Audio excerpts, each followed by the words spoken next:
नमस्कार, आप देख रहे हैं 4 पीएम और मैं हूं अभिषेक मिश्रा।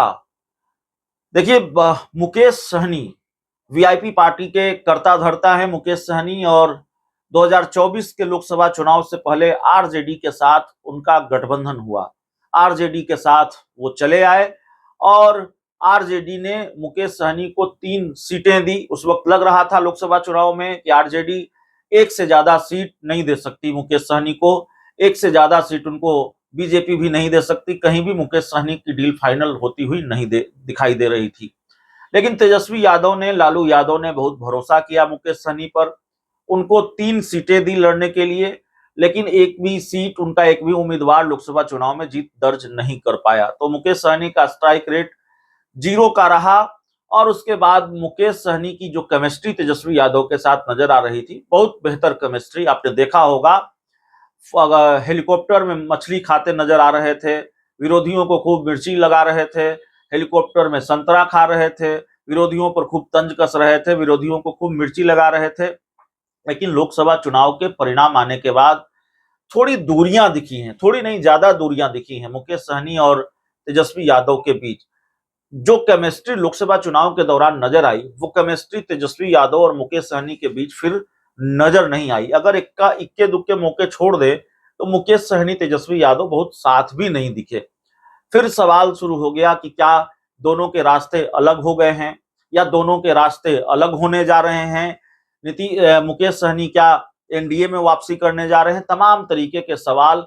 कई बार उनकी पार्टी ने इस सवाल को खारिज किया, इस कयास को खारिज किया कि नहीं, तेजस्वी यादव को सीएम बनाना है, हम मुकेश सहनी के साथ हैं, माफ कीजिएगा तेजस्वी यादव के साथ हैं, गठबंधन में हैं। लेकिन मुकेश सहनी ने ताजा बयान जो दिया है एक इंटरव्यू में, ऐसा लगता है उन्होंने पूरी पिक्चर ही क्लियर कर दी है। मुकेश सहनी ने कोई सस्पेंस छोड़ा नहीं है।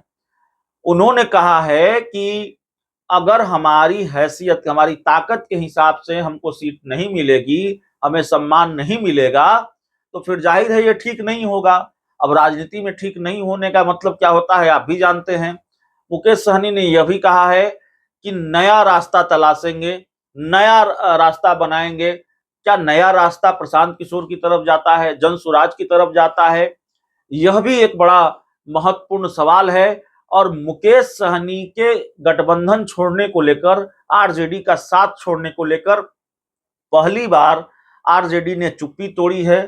आरजेडी के विधायक है, कद्दावर नेता हैं, भाई वीरेंद्र का हम बयान आपको सुनाने जा रहे हैं। लेकिन बहुत एक लाइन का बयान है, बहुत सधा हुआ बयान है भाई वीरेंद्र का।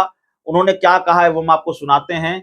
इसके साथ ही भाई वीरेंद्र ने हमला बोला है प्रशांत किशोर पर भी। प्रशांत किशोर को भी जबरदस्त धोया है। देखिए, प्रशांत किशोर 2 अक्टूबर को अपनी नई पार्टी का ऐलान करने जा रहे हैं। उनका जो जन सुराज अभियान है वो राजनीतिक दल में परिवर्तित हो जाएगा। तो प्रशांत किशोर पर भी तंज कसा है भाई वीरेंद्र ने। उनका पूरा बयान सुनिए वो क्या कह रहे हैं। अब सवाल है कि लोकतंत्र में हर व्यक्ति को अपने राजनीति करने का, पार्टी बनाने का स्वतंत्रता है। अगर प्रशांत किशोर कर रहे हैं तो ये नई बात तो कर नहीं रहे हैं। हर लोग पार्टी बना रहा है और जिसके पास जहां तहां से पैसा आ रहा है लोग बना ही रहे हैं। और वोट भाट रहे या न रहे, पार्टी तो बनी ही जाती है। इसलिए वोट न भाट अंग्रेजी बाजा, आई कहते हैं कि अब की रहेंगे हम ही राजा। और ये अपना पूरा नाम नहीं बता पाते हैं। इनका नाम है प्रशांत किशोर पांडे और लिखते हैं प्रशांत किशोर। क्यों लिखते हैं भाई? अपना पूरा नाम क्यों नहीं बताते हैं लोगों के बीच में? पब्लिक डोमेन में जाना चाहिए कि आप प्रशांत किशोर पांडे हैं। और आपने करोड़ों अरबों रुपया जो जमा किया है वो किस बिजनेस से किया है? आपने मोदी जी को मंत्र दिया था, जिस समय बीजेपी के लिए आप काम करते थे, कि आप घोषणा करो कि मेरी सरकार बनेगी तो मैं 2 करोड़ बेरोजगारों को रोजगार हर साल दूंगा।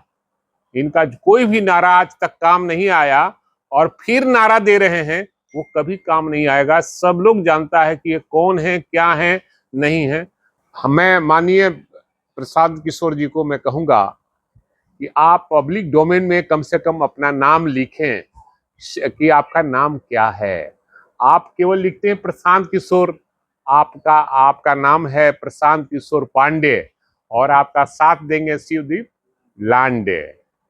बनावे मेरी शुभकामनाएं, आप पार्टी बनाइए, क्या दिक्कत है। मुकेश सहनी कह रहे हैं कि अगर सम्मानजनक समझौता नहीं हुआ तो फिर जाहिर है झगड़ा बढ़ेगा। तीसरे मोर्चे की बात भी वो कर रहे हैं।